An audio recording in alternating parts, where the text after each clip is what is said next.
All right, fish people. I just pulled into the fish hut in New Jersey. I'm super excited. I think I'm gonna pick up a pair of German blue rams today. So stay tuned and we'll get these rams. All right, people, I just got back out from the fish hut. I got my rams right here. Got a beautiful pair. Let me show you guys real quick. Oh, wow, these fish look amazing. Gonna get them back in the bag in a sec just so we can not stress them out too bad. We'll get them acclimated to the tank, and the colors on those, the dorsal fins too, they look great. All right, see you guys in a sec. All right, so I got some German blue rams from the fish hut today, and so I'm super excited on these guys. I did get a pair. I got one male and one female. You can see the other one back there. He's found a little cave. And yeah, they look super healthy. I'm really stoked on them. You can see there's that black part of the dorsal fin, which I know is a little bit of a rare characteristic. And also the dorsal fin itself has an extension, which is something that when I was looking at a bunch of individuals, like I wasn't seeing that in every single fish. So that's super awesome to see. And other than that, like just the color in general is impressive with these guys. I know, like, I just got them today and I think they're still, reasonably stressed. I think like they're in a new environment. Unfortunately, my water parameters are a little bit different than the store. Nothing crazy, but just, my pH is a tiny bit lower than the store's. The hardness of my water is a tiny bit harder. Just stuff like that. My temperature, I'm gonna run them a little bit hotter than I think the store was running them. And right now I have them at 84 degrees. I do want to get a pair of apistogrammas, so we'll see if I can't find, a pair of warmer water apistogrammas.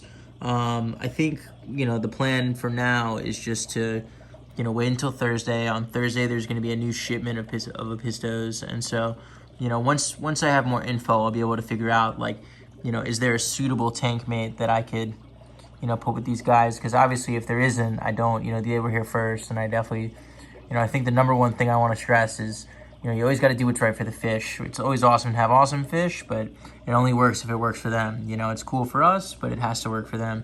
And yeah, I mean, just watching these guys, look around for food and settle into their new home has just been super rewarding. I was a little nervous that maybe they're going to bully each other, or the Rummynose Tetras. I was working with John Jr. from the fish hut, and he, this guy's just a wealth of knowledge. Every time I go there, he's so awesome. He's sharing like new info with me and stuff. And so he was helping me select like a breeding pair. I did mention to him that I was interested in trying to explore that side of the hobby. And so what he said is, he said, look, we do have, enough rams in our tank where you can kind of see that there are natural pairs. And so you may have better success if I get you a natural pair. And so he went ahead and set that up for me, which was super awesome of him, because he could have probably just sold me anything and I wouldn't really know. Real quick here, this one is it's messing with the hair algae, which is kind of cool. So I don't think that, it's actually eating the hair algae, but it is kind of just looking through for food more. See, it just spat out that chunk. But yeah, the rams are already fulfilling their reputation for kind of just like messing with stuff, which is fine. I did, hardscape this tank in mind with, all right, I may have some fish that are going to be roaming around doing their thing. But it's been cool because I feel like they've already sort of found a couple spots that they'd like to hide. They are going in and out of the caves. And I think just the fact that they're just, out and about is always a good sign. They are eating, which is good. And yeah, I think the plan right now is to continue with the South American cichlid stuff. I think a pair of these and a pair of apistogrammas, and I may just try and breed from there and just see how it goes. I think like on the right side of the tank, we have, right and center back, we have like a lot more structure. And so I think the next thing to do is to add some dedicated caves, because I think like, a good place for these guys to spawn could potentially be on one of these rocks. But I think, I'd like to provide a little bit more cover, and maybe some more flat surfaces that are like, truly covered. And if I ever bring in some like auto catfish, maybe a hill stream loach or two. I guess a hill stream loach is more of a cold weather fish, so probably not a hill stream loach, but some autos or something. I would like to give these, this pair like enough cover to be able to like protect their own fry, but without having to like harass anyone else. I am like a tiny bit nervous about, you know, when I do get a breeding pair and they are ready to reproduce and have little fish, that, you know, they may get a little aggressive with the other existing fish. So, you know, we'll see what happens. I'm not going to sort of create an issue before it already sort of exists. So I can kind of just monitor stuff and see what's going on. But so far, like, the interactions between these fish and the tetras has been totally fine. I mean, tetras sort of know that they got to do their thing, and, you know, they school as kind of their defense mechanism, but they kind of just stay away. And, you know, the rams have been inquisitive, but they haven't, you know, there's been no bullying, which I was, you know, definitely, I felt like, you know, the first day is kind of like, you know, it's not the make it or break it, but it sometimes can be like the beginning of a situation. So that was cool to see. And yeah, I think, you know, in terms of my plans for like the next steps for this tank, I think it really is just, you know, ordering some apistogramma caves. I'm going to get them from Aquarium Co-op. I'll probably get a second heater. So the heater that I have in the right in the back there is an 100-watt heater. And while it is doing a good job heating the tank, I'd like to have some redundancy. I am just nervous about potential equipment failure. And I know that, you know, these rams like to have, you know, a hotter temperature situation. And so my house is usually running at around like 68 degrees, 69, sometimes 70.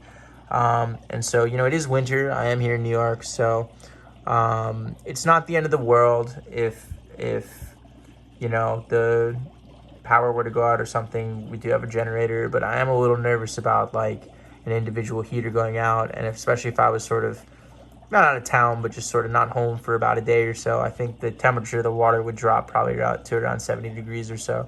And so, you know, these fish are from, you know, the Amazon River Basin, and they're used to very warm water. And so I definitely like want to keep the tank parameters as tropical as I can, and, you know, especially if I'm trying to encourage them to breed. So, you know, I think, you know, the step zero for breeding is give them an adequate living environment. And, you know, in fact, they should be thriving. And then once they're thriving, then it's time to think about, all right, like, is there a biological thing that we should be doing? And I think once they're thinking about that, then it's gravy from there.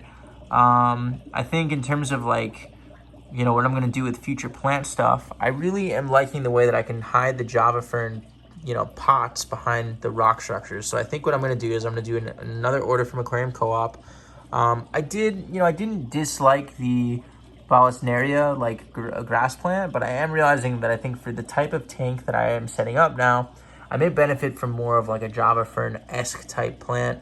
I may try and figure out if I can throw like a swordtail in there or something.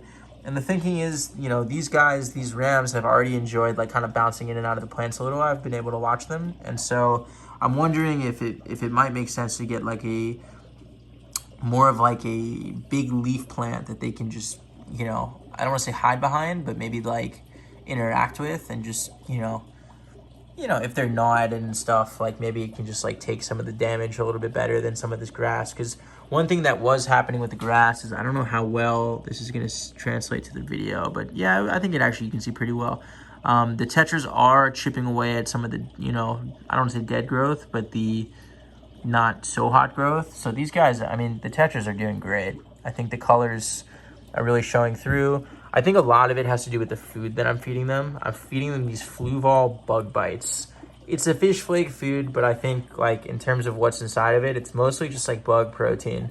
And so, you know, ever since I started feeding them that, I noticed like there's been a, you know, significant sort of change in like the color of these, you know, fins all the way in the back. I don't know exactly what the scientific name is here, but, you know, they are just so, the whites and the blacks are just so vivid. I don't know how well this is focusing. But yeah, and then just a quick update on the ember tetras. The ember tetras are good too. I mean, you know, these fish are super, super tiny. They're almost microfish. So I used to be worried, like, oh, I hope they get food because, you know, they're a little slower, they're a little smaller. But everyone's eating, you know, everyone eats in this tank, which is awesome. And so, you know, as far as I can tell so far, these rams are not going to bully sort of the tetras out of food. And, you know, I am going to feed them bloodworms, which I think is going to be a little bit too difficult for some of the tetras to get. I think some of the bigger tetras may get some, but not like all of them. And yeah, that's where I'm at with this 40 gallon. I mean, this has been a really, really rewarding thing for me to set up. I've been, you know, trying to take it slow and just, you know, not do anything super rash, and just, provide the best environment for long-term success here. And so, I felt like so far it's going well, and I've been happy with the decisions. And yeah, I'll definitely keep people updated. So, if you got this far, thanks for watching. If you do like this content, please consider subscribing. It does take me some time to make this stuff, and subscribing and maybe liking the video does help me grow the channel. But yeah, definitely subscribe so you don't miss any updates. Gonna get apistogrammas again on Thursday, probably some auto catfish. And yeah, thanks for watching, and enjoy the journey with me. I'm having a great time.